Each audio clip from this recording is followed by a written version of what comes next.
The splint production phase starts with the design. That's the very first thing. Then we're going to manufacture the splint.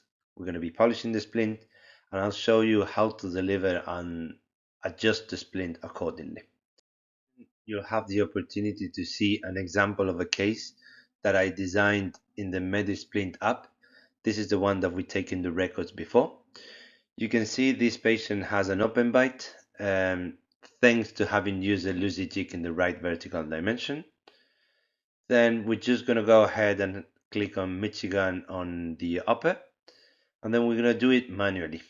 Nowadays, AI is taking over many parts in our life.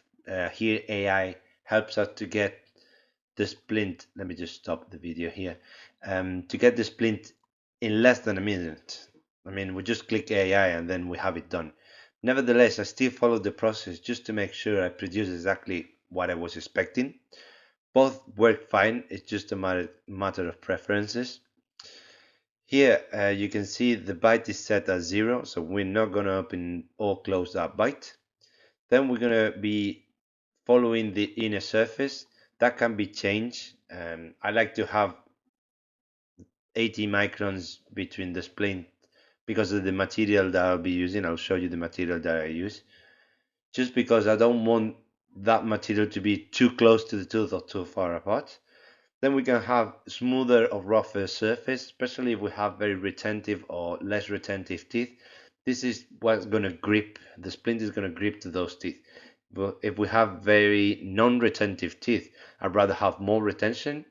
If we have very crowded teeth, we don't want any retention, and sometimes we need to block those teeth off. So you can see, you can change here that retention, that smoother surface, and then we're going to design the outer line.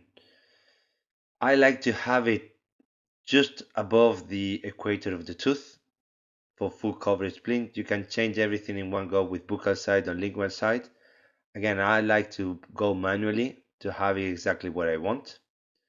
And then once we have this to me is not the perfect splint because we don't have any guidances. So I like to go into the manual mode and then on the design mode, and then I like to add those guides. So we're just going to be adding to the front. I mean, we could have some videos of the patient movement, and I think you can add them in this app as well, but I just don't find them very useful because the guides that I want to create, I want them in a specific way. So it's not just the guide that the patient have, but the guides that I want to introduce. So this is just the finishing splint, and then we need to just export this to be able to print it.